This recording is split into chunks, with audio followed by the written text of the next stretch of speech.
Il s'agit d'une incroyable opportunité pour le lycée Ernest Ferroul d'accueillir la réalisatrice Juliette Chapal pour la résidence d'artiste. Cette jeune femme pleine d'ambition a commencé sa carrière d'artiste dès l'âge de 18 ans après son bac scientifique. Expérimentée par plusieurs stages, elle décide de lier ses études au cinéma. Ayant la chance de participer à des tournages sur Paris pendant la concrétisation de ses deux masters, elle parvient après une licence d'études cinématographiques à l'université à décrocher le rôle de troisième assistante réalisatrice sur le tournage du film Dans la maison de François Ozon. Et ce n'est que par simple pur hasard qu'elle poursuit son début de carrière pendant 8 années consécutives en tant qu'assistante de production sur divers tournages pour le cinéma et la télévision.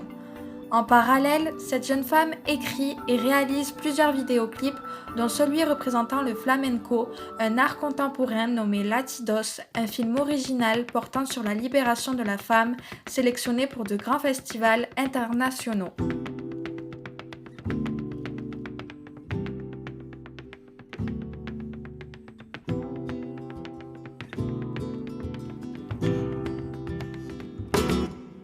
De même pour son documentaire Je me sens femme, réalisé à partir de l'histoire d'une de ses amies atteinte du cancer du sein diffusé pour le Festival de Santé pour tous. Suite à sa persévérance, elle vit aujourd'hui de sa passion en présentant en avant-première l'écriture de son court-métrage de fiction intitulé Grenade, qui raconte l'histoire d'une jeune fille lors de la guerre espagnole qui s'enfuit blessée avec le portrait de sa grand-mère inconnue dans la campagne près d'un grenadier après un conflit familial. Actuellement en recherche du décor idéal représentant la nature de son écriture dans les Cévennes, la réalisatrice partage l'inspiration de son écriture tirée de la vraie histoire de sa tante Annie et l'exil de son grand-père lors de la guerre. Les films tels que La langue des papillons, Miel ou encore Le papillon influencent l'imagination de la réalisation du film.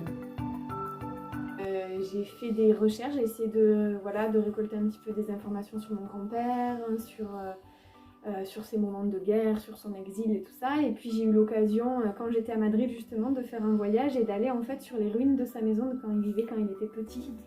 Et c'était un très beau voyage initiatique. Mais alors dans les Cévennes, il y a plusieurs choses qui ont guidé mon choix. Alors après, je suis pas tout à fait sûre de tourner finalement là-bas, il faudra faire d'autres repérages. Mais déjà, il faut reconstituer les années 60. Et je trouve que les villes étaient beaucoup moins développées et c'était un peu plus rural dans les années 60, donc ça m'intéressait de retrouver un peu cette ambiance de campagne. Et ensuite, parce que j'avais envie un peu de rêver la nature, et moi j'ai passé toute mon enfance en fait dans les Cévennes avec l'autre partie de ma famille, pas la partie espagnole mais l'autre partie. Et du coup c'est quelque chose qui a beaucoup aussi mené mon désir de réalisation, c'est ce contact avec la nature aussi qui m'a fait me projeter dans mes rêves et dans mes désirs d'image aussi.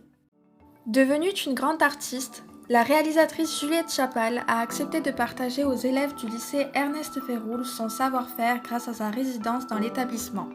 En sa compagnie, les secondes et les premières de l'option cinéma audiovisuel ont eu le plaisir de découvrir son parcours et ainsi ont eu la chance de pratiquer eux aussi certains métiers du monde du cinéma. C'est en suivant leur imagination que les secondes sont parvenues à l'écriture de 4 différents scénarios tournés en plein air autour du lycée.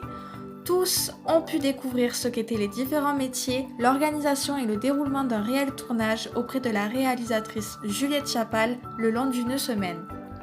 Avec cette résidence d'artiste, je trouvais que déjà la démarche pédagogique de transmettre sur la transmission, puisque moi je parle d'une petite fille, je trouvais ça intéressant puisque ma problématique dans ce film, c'est de montrer de quelle manière les nouvelles générations reçoivent l'histoire des parents, mais aussi des grands-parents et parfois même des arrière-grands-parents. Donc être au contact de jeunes et de jeunes adolescents, je trouvais ça intéressant et je trouvais que ça allait très bien avec la démarche du film. Et après, plus largement, moi j'espère pouvoir partager un peu mon expérience, leur transmettre des connaissances que j'ai sur ce milieu et puis les faire surtout pratiquer et se connecter peut-être au plaisir de faire un film d'un bout à l'autre, puisqu'on va essayer de faire des petits films et de suivre un peu le processus d'écriture, de casting, de découpage technique jusqu'à la réalisation. Après leur montage, ces 4 films devraient être programmés à être diffusés en salle de cinéma à Lézignan-des-Corbières en fin juin pour le plus grand plaisir des jeunes adolescents.